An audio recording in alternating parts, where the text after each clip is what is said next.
Les femmes africaines ont été les premières femmes au monde à être émancipées.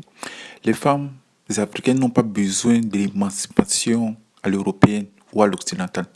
Les femmes africaines n'ont pas besoin de recevoir les leçons venant de l'Occident sur l'émancipation. La femme africaine a toujours été émancipée. La femme africaine a toujours occupé tous les postes à responsabilité. Dans notre tradition, dans ma tradition à moi, pas dans la tradition occidentale, c'est vous qui avez traumatisé vos femmes. C'est vous qui les avez soumis. C'est vous qui avez confondu autorité et tyrannie et autoritarisme. Nos femmes n'ont jamais été soumises. Nos femmes n'ont jamais été humiliées. Nos femmes n'ont jamais été dominées. Et nous n'avons jamais cherché à dominer nos femmes. Pourquoi nous n'avons jamais cherché à dominer nos femmes?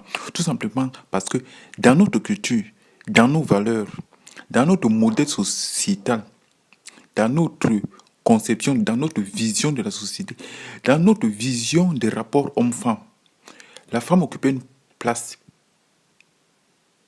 prépondérante.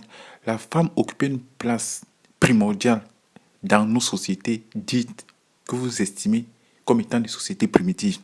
La femme avait ce pouvoir divin. La femme était en rapport, en contact avec l'au-delà. C'est le premier pouvoir que nos sociétés ont donné aux femmes. Pensez-vous sincèrement que si on les avait détestées, pensez-vous sincèrement que si on les avait haïs, on les aurait donné ce pouvoir-là? Non. Détrompez-vous. Le deuxième pouvoir que la femme avait le pouvoir de sécurité alimentaire. C'est la femme qui faisait l'agriculture avec son mari. Donc, ça veut donc dire que la femme subvenait aux besoins de la famille avec son mari. C'est pas le mari restait à la maison et la femme allait travailler. Non, le mari et la femme allaient pour faire l'agriculture. C'est cette agriculture qui permettait d'avoir la sécurité alimentaire. La troisième chose, c'est que la femme protégeait son clan, sa communauté. Quand le mari allait à la chasse, c'est la femme qui gérait le foyer. Et cette idée qui consiste à faire croire qu'il y a une séparation entre hommes et femmes, c'est pas quelque chose qui est propre à l'Afrique. Les relations entre hommes et femmes, c'était des relations de complémentarité et d'entraide. Les hommes noirs n'ont jamais dominé leurs femmes. Les hommes noirs ne se sont jamais servis de leurs femmes. Les hommes et les femmes dans notre tradition africaine se servaient mutuellement. Donc, la polygamie ne fait pas partie de notre culture. La polygamie ne fait pas partie des traditions africaines. Regardez bien les origines de la polygamie. Nous avons tellement aimé nos femmes que nous n'avons jamais voulu pratiquer la polygamie parce que la polygamie ne fait pas partie de notre tradition. La polygamie ne fait pas partie de notre culture. La polygamie ne fait pas partie des valeurs qui ont été transmises de génération en génération. Donc cette idée consiste à dire que la femme noire a besoin d'être émancipée. Mais arrêtez un tout petit peu. Arrêtez. Premièrement, c'est un faux débat. Deuxièmement, c'est un faux discours. Et ce discours à la fois faux et fallacieux est contraire à notre tradition, est contraire à la place qu'a toujours occupé la femme. Mais là où il faut faire très attention, c'est que on confond évolution. Mais c'est pas parce que, mais est-ce que l'émancipation de la femme occidentale, est-ce que cette émancipation est bénéfique?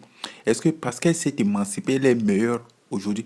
Est-ce que le fait de se dénuder, est-ce que le fait de dire qu'on dispose de son corps comme bon nous semble, est-ce que le fait de faire tout et n'importe quoi, est-ce que cela les rend meilleurs? À un moment, il faut. Donc, je pense que le comportement que vous avez eu vis-à-vis de vos femmes, c'est ce qui a créé ce que j'appelle l'émancipation de la femme. C'est ce qui fait en sorte qu'il y a une distance entre vos femmes et vous. Et moi, faisant partie de la culture africaine, nous n'avons jamais eu ces rapports. Mais et qu'est-ce qui fait en sorte que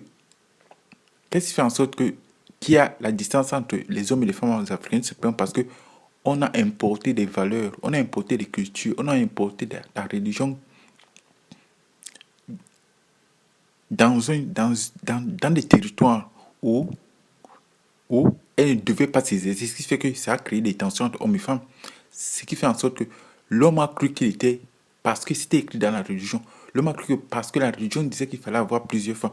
Mais toutes ces choses-là n'ont jamais Toutes ces choses-là là-bas ne faisaient pas partie de nous.